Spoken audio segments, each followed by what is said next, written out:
back to the A Traveling Knitter podcast channel.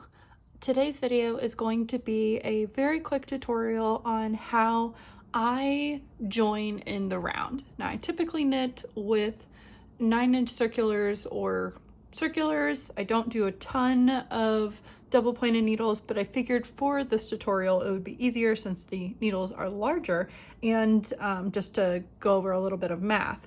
So I cast on 33 stitches for a 32 stitch pattern in the round. So I've got 8 stitches on each needle, except for my rightmost needle, which is the last needle that I did a cast on. So it's kind of this order if you're casting on in a straight needle. So here's the end, which would be kind of the start, if that makes sense, right? So I have 9 stitches on my last needle because I'm going to be decreasing to connect my round. And the way that I do this is I take both of my working and my end yarn. Now you don't necessarily have to take both. You are going to use the working one. I like to take both because this is how I also weave in my ends. I do them as I go.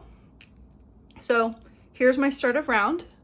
I'm going to knit the first stitch, and let's say I'm doing a 1x1 rib. So my first stitch would be a knit. So I'm going to knit it. And then I'm actually going to pass the last stitch on my right needle over the needle that I just, or the stitch that I just knit. So now I have my joined round, but I would actually like to have this as my beginning of round. So I'm just gonna pull it off, stick it on my new needle, and there you go. I'm pretty much ready to go now. So I'm gonna purl, knit, sew on, and so forth.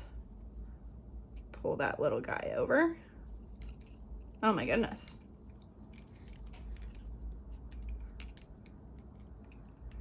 And there you have it. There it is, my connected beginning of round where I passed the stitch over, and I am now back to 32 stitches on all of my needles.